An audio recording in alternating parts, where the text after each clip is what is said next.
learned something new this week, Nick. That puppies are cute and fluffy. I already knew that. No. Oh. In fact, what I learned... Cats are soft. No, I knew that also. Oh.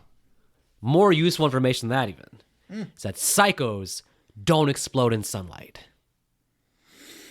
I've learned that from watching today's movie From Dusk Till Dawn. Huh. Now, did you know that? Psychos don't explode. It doesn't matter how psycho they are. They don't explode in sunlight. See, I didn't know that because Thank you, George Clooney. my head blows up every time I'm outside. Well, you are a psycho, so that makes Exactly. sense. Folks, we're continuing on with Vampire Month with a classic From Dusk Till Dawn. As Nick drinks his water because, it's Vampire Month, but it's also no caffeine month for Nick. So they want to know how you're doing. Give us an update, please.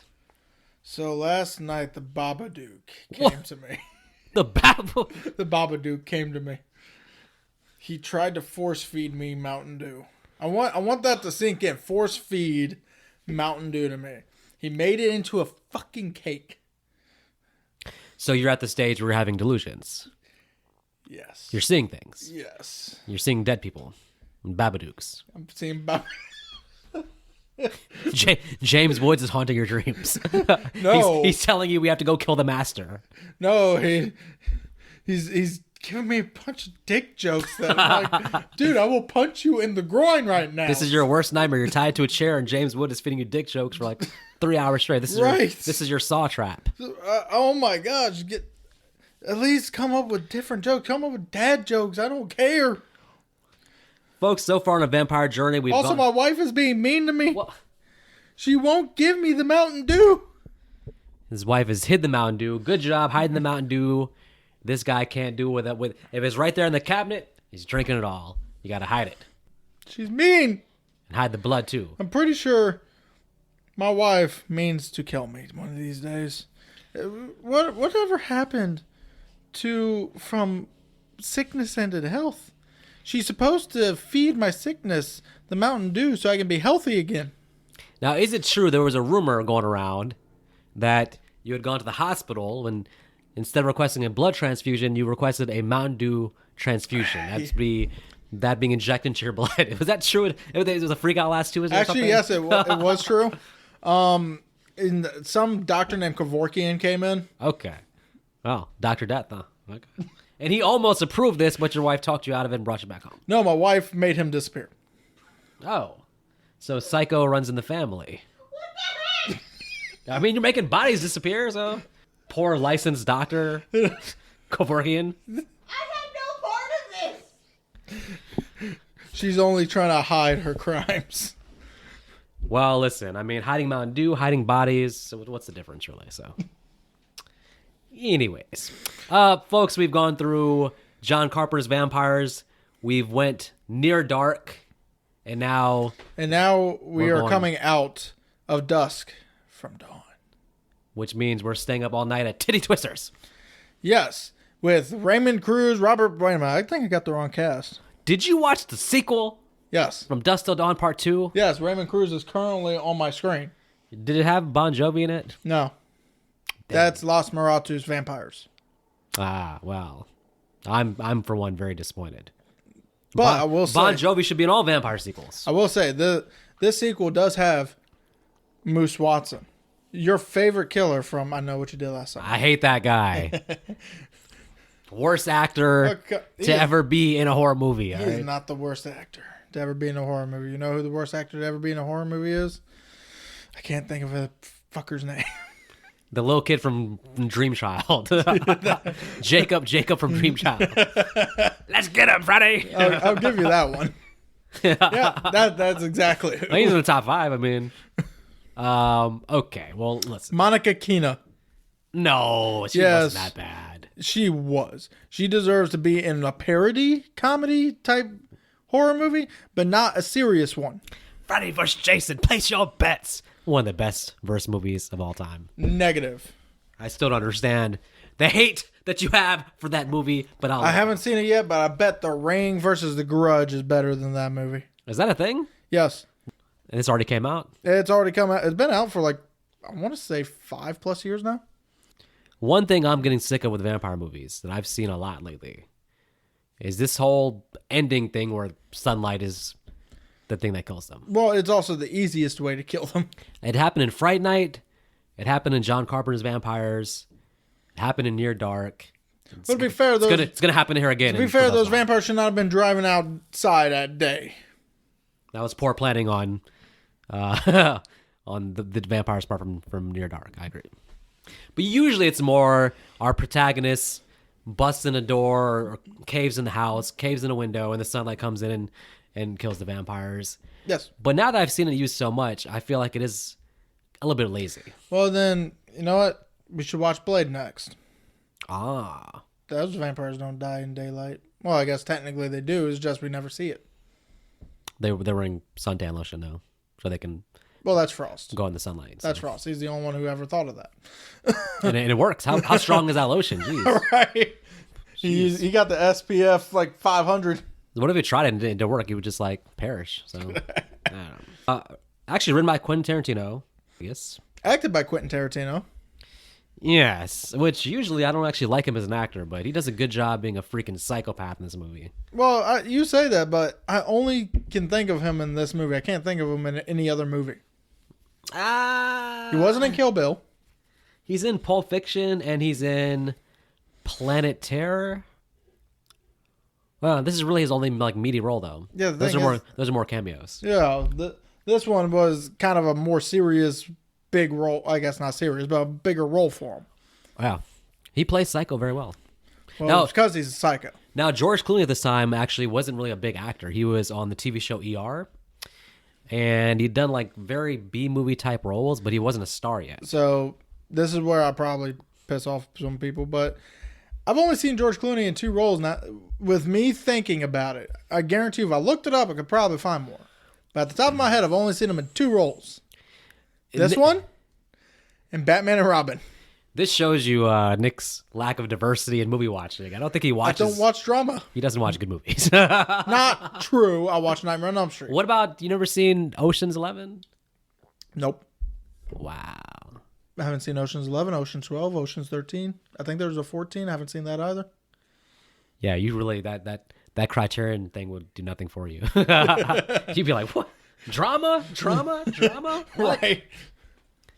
Well, thankfully we specialize in horror. Otherwise, Nick would be lost. If we Yeah. turn this to a drama channel, start reviewing Shawshank Well, Redemption, no, if we might be in turn this trouble. into a drama channel, I'm going to start picking fights with some YouTubers so that way I can get on some other drama channels. Well, okay. I'll cause YouTube drama. YouTube. I'll just have to be the villain in all of them. Well, so nothing will be nothing will change then. Exactly.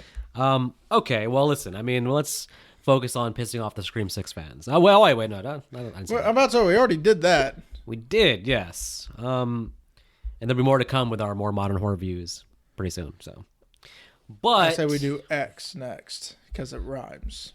Yeah. Now, from Dusk Till Dawn, even though everybody knows the movie, it wasn't a big hit when it came out. It made $25 million on a $19 million budget. Ouch. More of a cult thing. It didn't launch George Clooney's career by any stretch. But Didn't launch his career in my ass. He was a damn good actor in this one. oh, he's great in this movie. Fantastic. I would have loved to follow this character into the future. From Dusk Till Dawn 2, instead of Robert Patrick, it's the Gecko, Seth Gecko. Yeah, there's always a step down. Robert Patrick, Bon Jovi. Well, Robert Patrick at least isn't that big of a step down. He's a good actor. He is a good actor, but he's not George Clooney. No, he's not. I will say one more thing. So to this day, I always thought that From Dusk Till Dawn 2 was a prequel to From Dusk Till Dawn 1 for 2 reasons. The Titty Twister bar is back up and running, and Danny Trejo's still alive. Ah. So I'm like, okay, it's a prequel. Yeah, there's a throwaway line about how the Gecko brothers killed a cop, which is actually shown in this movie at the very beginning. So there throws my thought process out of the water, which means, why is Danny Trejo still alive? I understand why the Titty Twister's up. They just rebuilt it. Well, within this universe, because we saw with Cheech played 3 different roles, it doesn't really matter if he died because he could just come back and play someone else. So that's actually on par for this universe. Oh, that's fair. I don't remember the third one. The trailer for the movie shows vampires. So it gives it away. But imagine if you just saw this movie going in just cold turkey with no idea what's going on. What a twist that would be. Amazing. Unfortunately, I knew the twist when I watched it. I think everybody, again, the trailer gave it away. Everybody kind of knew it was a vampire movie, but we don't see any vampires for the first 45 minutes. Oh, you timed it? You paused it the minute Salma Hayek turned into Snake Lady? Well, 45 minutes is when they get to the bar. It's another 15 minutes before vampires. So really about an hour into it. Out of an hour and 49-minute movie is when we get to the action. But that first half is just interesting crime drama stuff. We're following two brothers on the run. One of them is a massive psychopath. The other one is loyal to him because it's his brother, but he's starting to get sick of it because dude is literally just killing people. Well, he just straight up shoots a cop in the back of the head. He's trying to start shit that really wasn't there. This opening scene is hilarious because they're in the back of the grocery store. With two girls. And yeah, and like Tarantino's talking about, he signaled the cop. It's like, he didn't say help me. He didn't signal the cop. He's lying. Yeah, well, too late now because he shot Richie in the hand. So now Seth has to kill him. Burn him alive, by the way. Yes. Of all the painful ways to die, you got to burn him alive? Jeez. I mean, to be fair, Seth is slightly a psychopath himself. He is, but he's more of a professional thief, though. I mean, he's not great, but compared to Richie, he's a small guy. Well, Richie apparently is more rapist murderer. Because that's what he did to All their above. hostage they had. Yeah, he did. And I'm like, Yeah. well, that's... When do we get to see this jackass die? Well, yeah, there's no sympathy for Richie, what happens to him, because we're kind of like, we hate this character, so. Even though if this was a full crime drama, I can already see that the ending would have been between Seth and Richie, pretty much about ready, like in a Western style, draw your guns kind of ending.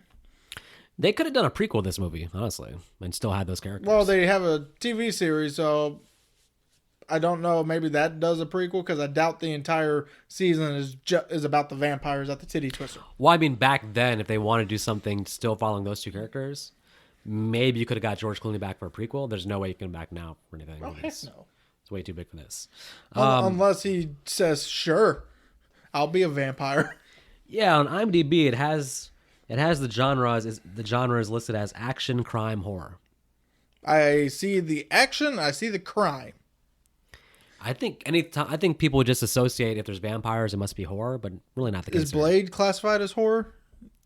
I've seen it in the category of horror action. Really? Yeah. Underworld?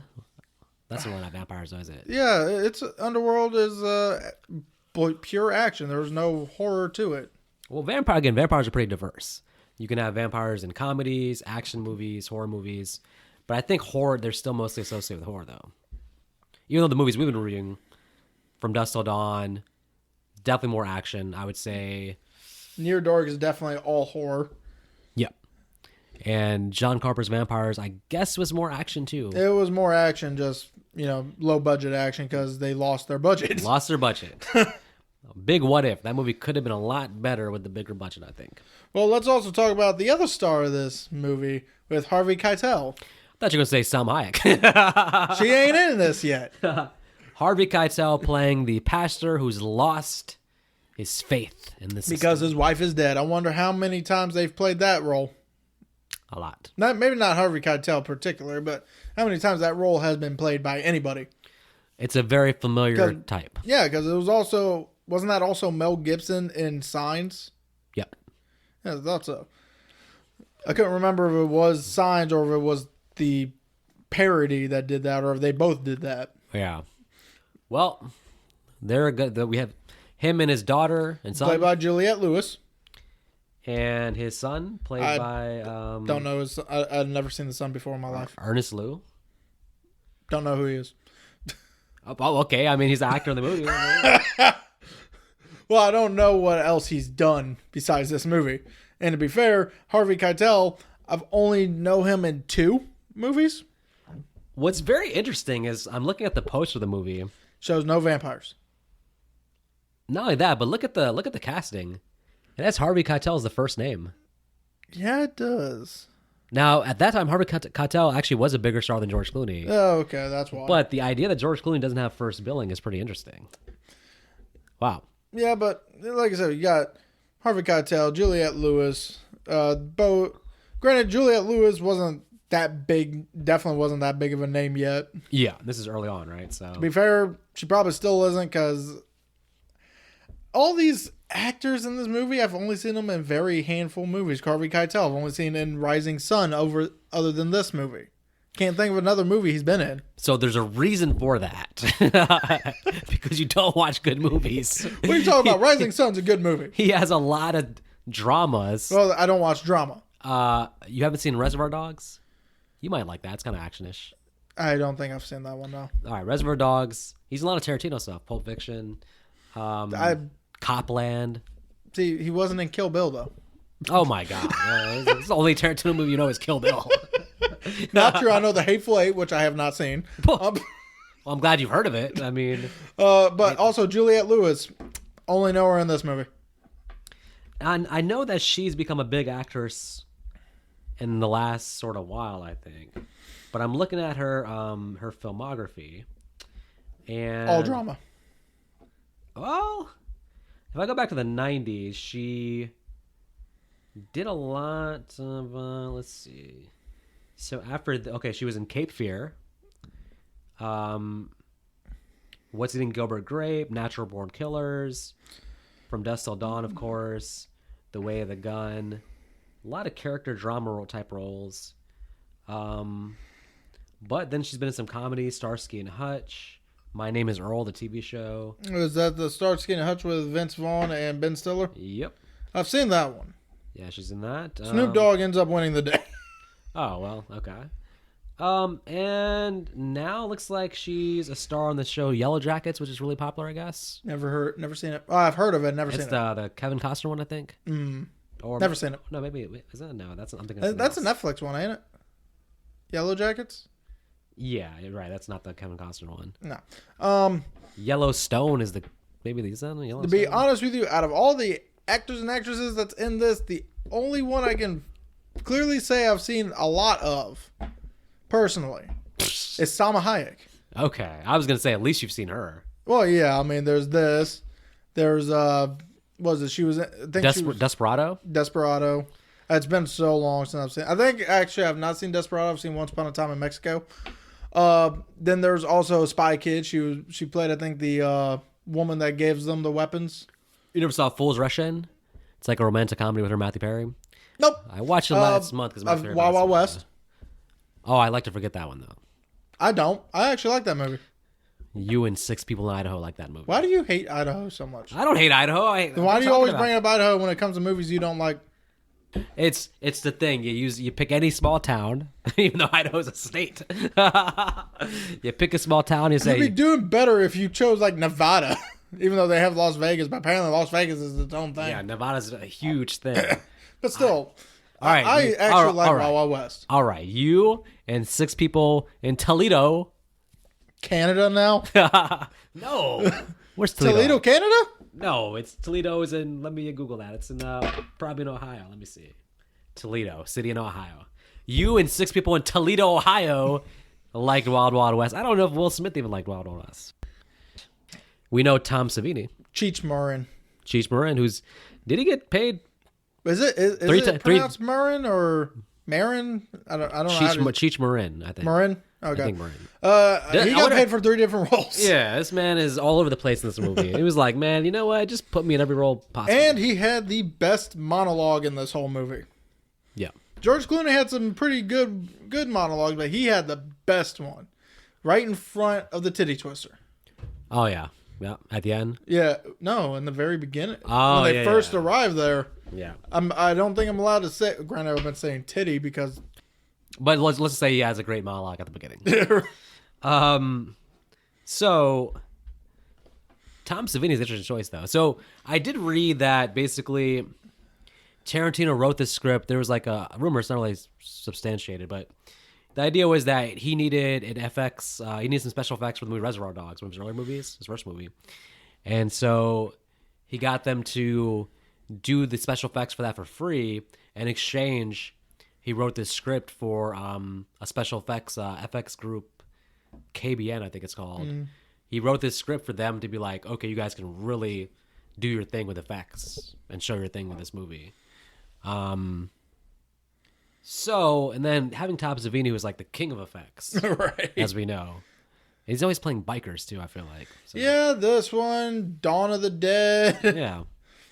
I can't think of anything else he acted in, but Whenever he acts, though, he's always fun. It looks like he could have been a pretty good actor. yeah, but he definitely has. I'm glad he chose more effects over acting because, let's face it, his effects are a lot better. Honestly, so you know he directed the Night of the Living Dead remake. Yeah, I know. With Tony Todd. We reviewed it. Oh yeah, that's true. Just from that, I think he could have probably just directed more too. Yeah, but again, probably would have taken away from the FX work. Yeah, I'm sure he's been retired for a long time though. Now, at this And point, he's judges. Every now and then I've heard that he judges on a show called Face Off, which I guess is a makeup effects competition type show. And also, doesn't he own a whole effects company to do the effects for him? I'm sure he does. Yeah. Plus, from what my wife was telling me, some of his students in effects work is also competing in the Face Off show as well. Okay. So I don't know if he's retired from effects entirely, but if he has students, I don't think he's retired per se. Man, he's the GOAT in the horror field in terms of effects. I mean, Dawn of the Dead, the first Friday 13th, Friday 13th Part 4, Final Chapter, loads of other things he's done. Just the GOAT, and also very funny actor, especially in this movie. With his dick gun, which... Let's talk about this dick gun real quick. So the crotch gun, I'll say, pelvic gun. Apparently is actually kind of a gag Robert Rodriguez puts in his films. It's in Desperado also. Which apparently has not been fired, does not get fired in Desperado, but allegedly it's also in the Machete movie. One of them. I don't know which one, because I know it wasn't in the first one, so it must be in Kills. I just don't understand how it works. So, from what I can understand is, only men could probably do this. Yes. But apparently the way it works is when you flex your pelvic muscle, you apparently hit a button or a trigger or something to make it go boom, but it's only a one-time use. Interesting. Well, it comes in handy in this movie. Well, I guess either one-time use or you have to take the time to reload it yourself, which would, in this case, take way too much time. That's why you only used it once. Huh. So, From Dusk Till Dawn It's a happy movie. It's two different movies, basically. Well, the first half is one movie. The second half is a better, well, I guess not a better movie. It's same caliber, different type. I don't know. I think it's pretty split. I mean, I've read a lot of opinions over the years about some people preferring the first half, some people preferring the second half. I prefer both. I do think the second half is a totally different tone. The first half is really serious, dramatic. It has some comedy to it. Yeah, but it's definitely more just straight crime drama. I'm curious what that movie would have been like if the whole movie was like that. That's not this movie, though. This movie is going to be a complete vampire action movie halfway through. Do you want to explain why they gave John Saxon the smallest freaking role possible? They give Cheech 3 different roles, but they give John Saxon one 30-second role. Probably John Saxon, again, is pretty known in the horror genre. Probably just a nod. Maybe it was Savini's idea, but... They should have had him be at the titty twister. I'm doing what, though? Getting killed. And he could actually be playing his role from Nightmare on Elm Street. Right. It's like, my daughter left me... My daughter hasn't talked to me in 30 years. Yeah, this could be his... one of the adventures he did trying to find Nancy. Mm-hmm. He's trying to find Nancy, so he ends up at this titty twister because, now he's a drunk, so he needs to drink. Yep. And he ends up in this situation, which he does survive because, you need to kill him off in the third Nightmare on Elm Street movie. Oh, yeah, but this would have to be a prequel to Nightmare 3 then. Yeah. There's no way. This movie's definitely in the 90s. I don't care. What if he's playing his role? Remember he was in... From Black Christmas. Yeah. It's like, you haven't seen the shit I've seen. Yeah, he's got like a little 10-second one. He is playing a cop there, right? Yeah. In this movie, too. So. He's always playing a cop. So. Yeah, so... Now, let's talk about this nightclub establishment. Oh yeah, the gentleman's club, the trucker biker bar with Danny Trejo also being in the back. Robert Rodriguez really loves this cast. Yeah, and I gotta look at the actor who plays what's his face. What, big dude? Yeah, Oh, the guy who plays Frost. because he's like I think he's His name is apparently Frost. yeah. There's Frost, and then the Sex Machine. Sex Machine was Tom Savini. So yeah, I mean, one thing to discuss, I guess, is just this bar full of vampires. Yes. Do they feed every night? What is their plan? That is the question I got. Do they feed every night? If they do, are they more subtle about it? Is it possible that the reason this became a massacre was because blood was spilt on there? And also, you got to remember that Seth and Richie were being pretty aggressive. They pulled out guns, obviously. Well, yeah, but So there was drama there. So I guess the question is, yeah, at what point in the night were they going to feed? Were they going to feed? And is it like that every night? And it's hard to say because I don't think the night was just going like kind of normal. I don't think it would have been like. I don't think it can be like that every night for one reason. They would have no one able to go there. They have electricity, which tells me they pay bills. yeah. So You'd kill your business if you kill off all your customers. yeah, so I'm assuming their main shtick would be every night some of them would would grab a human, feed on them for that night. Yeah. And then a good portion of their customers would leave. Yeah. That's what I'm assuming. But considering the fact they are on top of a Mayan temple, Right. it tells me, I guess, that this nightclub also everybody changes. The women change every night as well because those vampires need to feed too. Right. Yeah, there's some questions asked and not answered because all we see in this one is a freaking massacre. Oh yeah, and that massacre is beautiful. Luckily though, luckily this bar happens to have some of those badass dudes ever to like come together to fight the vampires. Right. I will say this. I did complain a little bit with Near Dark and Vampires for not having a lot of vampire violence. This has what I wanted. This is gonna give you that fix for sure. Oh, yeah. This definitely give me that vampire violence I've been You got wanting. Frost piling up the women on the table. Which is fucking hilarious. And then you got Cheech trying to go after Juliette Lewis, but she shoves a cross down his throat, Yeah. which makes him melt. That looked like it hurt. Fair. You got Salma Hayek. Salma Hayek. I was kind of disappointed now that I rewatched this movie. I've always been disappointed with this role, particularly because they set her up to be the main villain, just to kill her off 5 minutes later. Yeah, very quickly. I'm sitting there thinking, I mean, you don't need to kill her. She just fed. She could have just been like, okay, I fed. I'm walking away. And then when she starts seeing all the other vampires getting killed, then she comes back. Yeah. So I feel like she had a pretty thankless role in this, for my opinion. The movie really doesn't have like a lead vampire or like a bad guy. That's why the bad guy is just the vampires collectively, Right. but it doesn't really ever get into like there being any kind of plan on the vampire side. That's why I feel like again, it's just the way it was built up, Salma Hayek being kind of your lead. And now that lead is gone, that's when all the vampires from that Mayan temple came up. Oh, and that's the kind of thing with the second half of the movie. It's like when the vampires come, we have to acknowledge one thing: there is no more plot in the movie. Right. There's no story here at all. Nope, it's just, okay, we know what we're up against. What do we do about it? Yeah. So like, yeah, we don't know what the plan for the vampires are at this point. The damn bats come. Don't forget the band that was playing there, that was playing Dead Humans, kamikaze themselves. Yeah, but the group of Seth, Frost, Sex Machine, Preacher. Yep. This is a great fighting group. Yeah.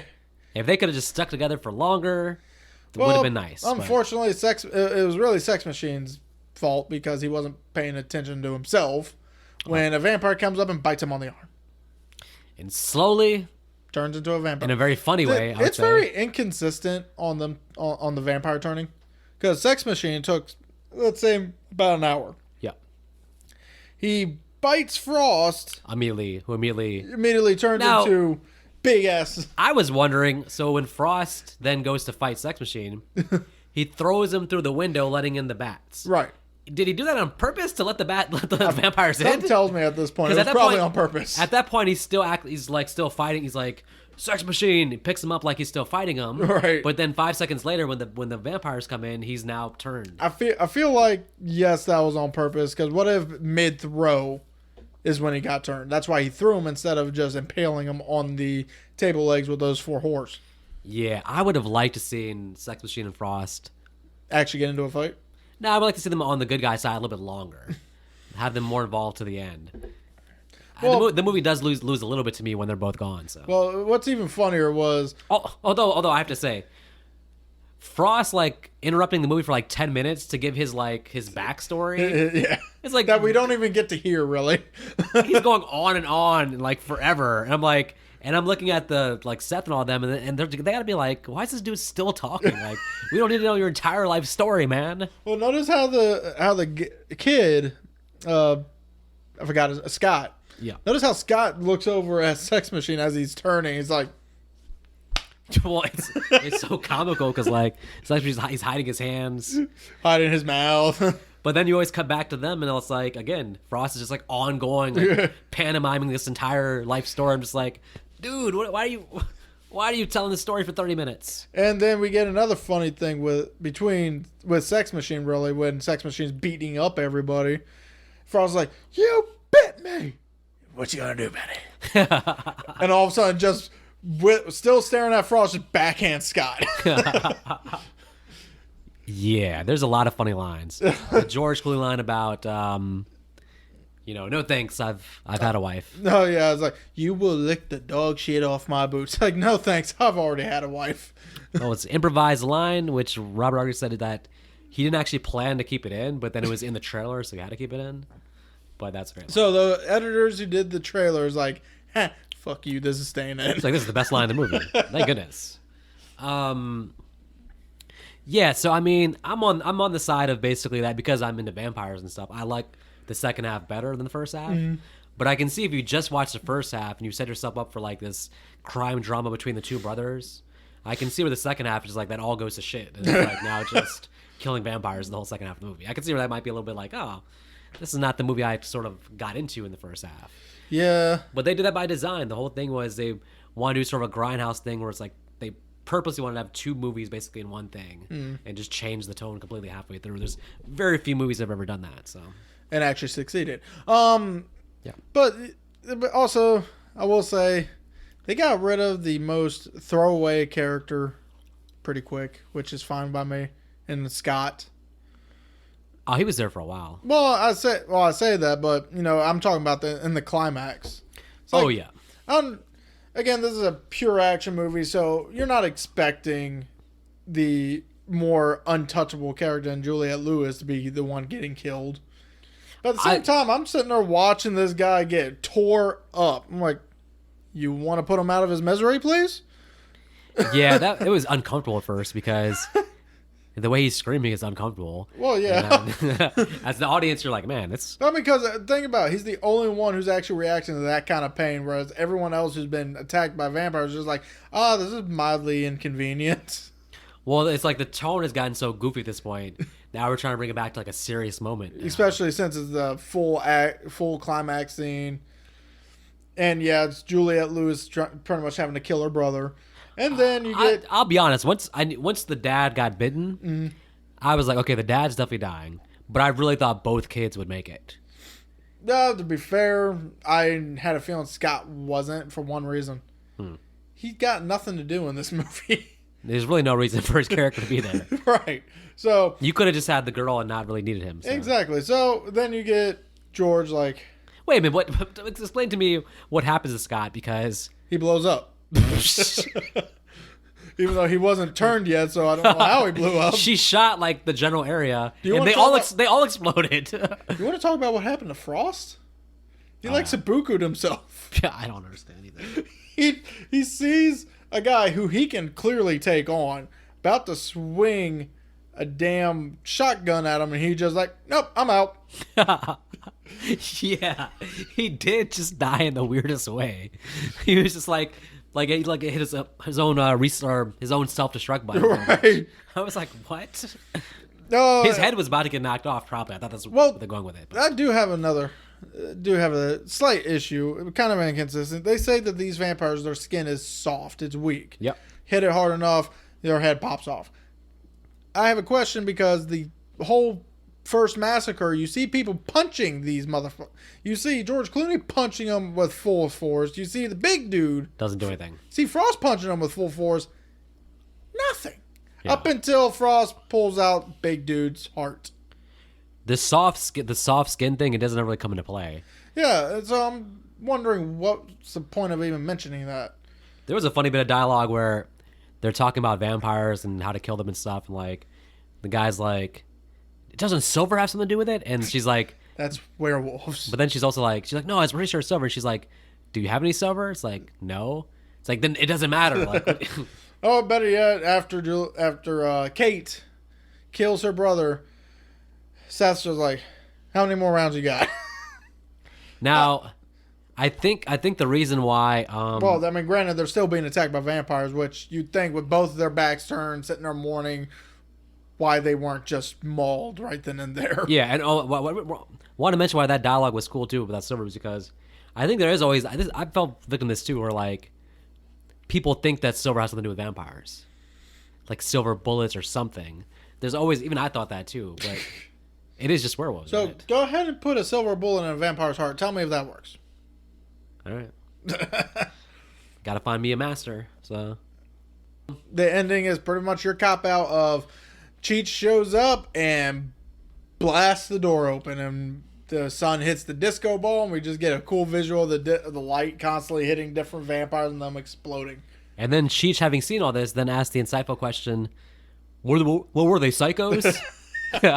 And George Clooney has to give His last monologue. the great monologue of psychos don't explode in sunlight. And then he just leaves her there. Granted, he does give her some money. Well, yeah, gives her money, but still, he straight up leaves her there. I was like, yeah, Well, no, but he told her that, like, he's like, do you know where I'm going? He's going somewhere bad. well, yeah. So he actually says, like, I'm not that much of an asshole. No, And she steals a car, so steals another RV. no, she didn't. That's her family's RV. Oh, that's right. And then that's when we get the realization that these vampires were of Mayan descent, which kind of makes some sense considering Mexico. Huh. So Cheech Marin is one character to blame here because He was just hungry. this specific one to meet at, He basically. was just hungry. Yeah. But They could have met at Denny's. So since this is a Mayan temple, I'm going to assume that the cause of the vampire disease is from the blood god Chemizutz. Pretty sure I'm saying that right. I'm not sure. What are you talking about? So in Mayan culture, there is actually a blood god that the Mayans would sacrifice people for to give blood to them. I think they just let the blood run down the stairs. But the name of that god was called Chemizutz. Pretty much, and I think it's supposed to be like traditionally a giant bat. Oh, okay. Which is where, in this form, I'm assuming, is where the vampire lore would be coming from. Now, where does Wishmaster come into play? Wishmaster comes into play by smacking you upside the head. Okay.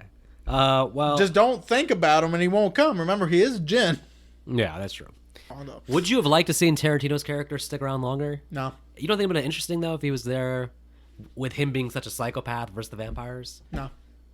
You just, well, yeah. I mean, his death was one of those things where he definitely deserved what he got. Yes. He was our villain, our de facto villain.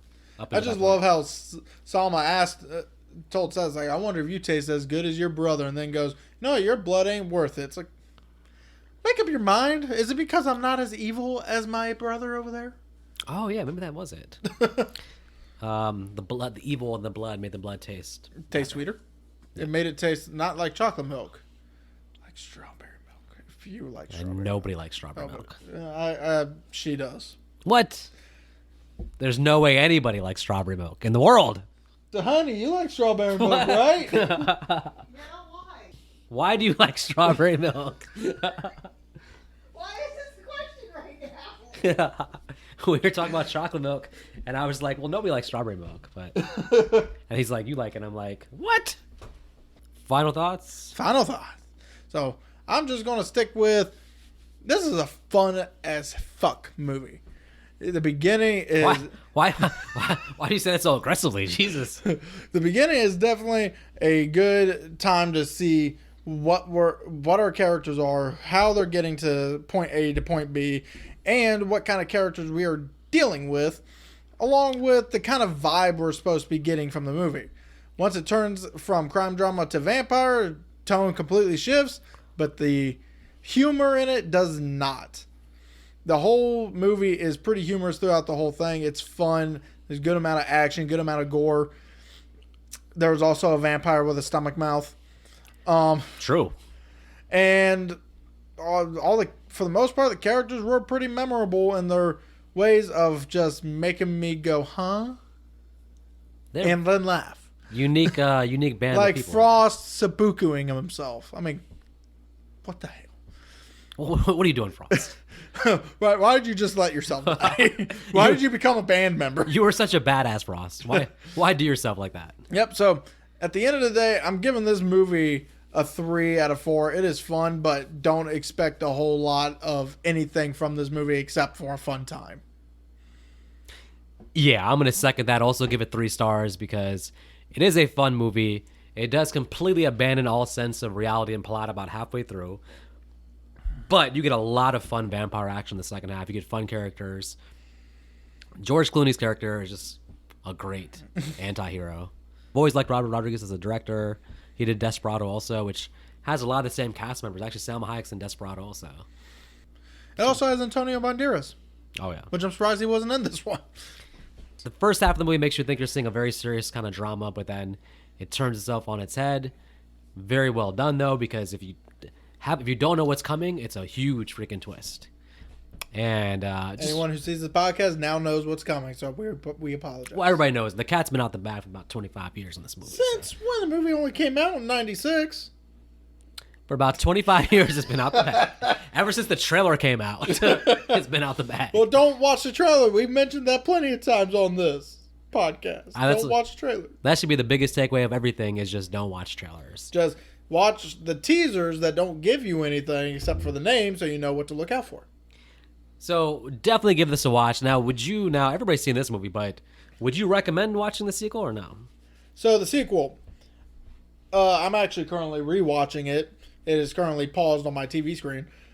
From what I remember, yes, it is definitely it's not the best. It's definitely a step down from the previous movie, but it's still from what I remember, it was still a decent time to watch it. Granted, I wouldn't go out and buy it. The only reason I have it is because it was on a 2-disc pack for this and the first one. But I can tell you it has some pretty good actors like Robert Patrick, has Raymond Cruz, and it also has Moose Watson. You were saying it has some good actors, then you named Muse Watson. Yeah, he's a good actor. Since when? Since I Know What You Did Last Summer. Ben Son? That was 1998. I still Know What You Did Last Summer. Get it, Ben Son? Not I Know What You Did Last Summer from what, 1997? If I ever see Muse Watson, I'm going to walk up to him and I'm going to say, what were you waiting for? He's waiting for her to say that line. She said it twice. He never shows up when she says it. Well, that's because she's also surrounded by people who could kick his ass. Name one. Barry. Let's face it, Barry and Ray tag teamed him. I saw that battle and Barry lost. Well, that's because Barry also got a car. We saw that. No, after that. We saw Oh, yeah. Well, that's also because he got attacked from behind. Oh, come on. By an old man who easily killed him. He got attacked from behind. He got stabbed. Wait a minute. You get stabbed with a hook and you tell me. You're talking about Ray. Who gets his ass kicked. Ray, no, we've had this before. Ray was kicking his ass until Julie came up and said, Ray! How many times do I have to show you the video of freaking Moose Watson punching him in the face? Ray would take to the ground. Ray could take him one-on-one. After Ray had a damn spear, he had the length, and Moose Watson got close enough to punch him to the ground. The man couldn't even finish off Brandy, all right? Get out of here. Get out of here with Moose Watson. That was, I'm trying to remember who did I say was possibly the third killer just randomly? Brandy? Oh, that's right. I did say that would have been a better twist, didn't I? It would have made more sense because the radio setup would have made more sense if she was in on it, in my opinion. So, But still, anyway. Anyways. Why are we talking about this? But yeah. I don't know. Oh, yeah, because I mentioned Moose Watson's in the sequel. Oh yeah, and also supposedly the TV show is really good. Eventually, I'll watch it. Either during dusk or during dawn. Probably safer at dawn. Because you actually wake up pretty early, so. 4 a.m. How, Sway? How? I go to sleep at 8. And why? 8. Just a natural Natural thing. thing. I usually get tired around 8. Wake up at 4. Yeah. Actually, this past week, I've been waking up at like 1:20 in the morning. Well, no caffeine will do that to you. Well, no, because I've been having to go to work at 3:40 in the morning. Oh, jeez. Now, what about in the summertime when it gets dark at like 8? You're still getting tired at 8? Yeah. Oh, okay. It works for me. Because especially during the summer, I'll probably have even earlier schedules. Well, getting up that early probably is peaceful because nothing's going on. The world's still sleeping. And I'm still playing games. I'm going to test this. I'm going to set my alarm for like 5 in the morning. I'm going to text you at 5 o'clock in the morning and see if you're actually awake or not. I'll be like, you lying son of a bitch. And then at 5:01, boy, I've been up for an hour. I'm like, what the hell? You're actually awake? I'm going to just be like, all right, I go back to sleep. Well, I guess really to be fair, it's 4:30 most of the time. 2 nights ago, it was 1. Because for some reason, I just couldn't sleep. And in a normal world, when you first wake up, you would have some caffeine normally. Good January. Folks, by then this month, Nick's either going to have quit caffeine or you might turn to a vampire. You never have garlic bread again, though. I don't eat garlic bread anyway. What? How dare you? No, how dare you bring up garlic bread in this house? Breadsticks are amazing. Hey, bread, you know what cheesy breadsticks are, but I still don't put garlic on it. Anyways, folks, You don't have to go home. You do have to travel down to Mexico. I heard they just opened up a new spot. It's not called the Twitty Twister. It's called the Mini Bister. yeah, if you have to meet a friend there, just meet them at Denny's or IHOP. Just something simple. Yeah. All I know is apparently it's in the middle of nowhere is this new nightclub. They allow men and women, and you don't have to be a trucker or a biker to get in now. Enjoy yourself. Go to Toledo instead.